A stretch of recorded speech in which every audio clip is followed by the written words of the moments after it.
Isang alkalde sa Pangasinan ang sinasabing nagpapatakbo ng pogo na ni-raid sa Bamban, Tarlac noong Marso. Ang alkalde raw na ito, karelasyon daw ng suspendido ngayong si Mayor Alice Guo. Nasa frontline ng balitang yan, si Ria Fernandez.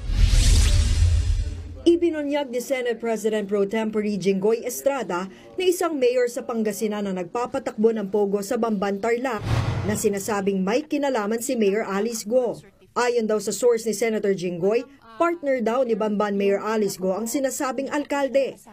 I just received a very reliable information that her partner is a public official.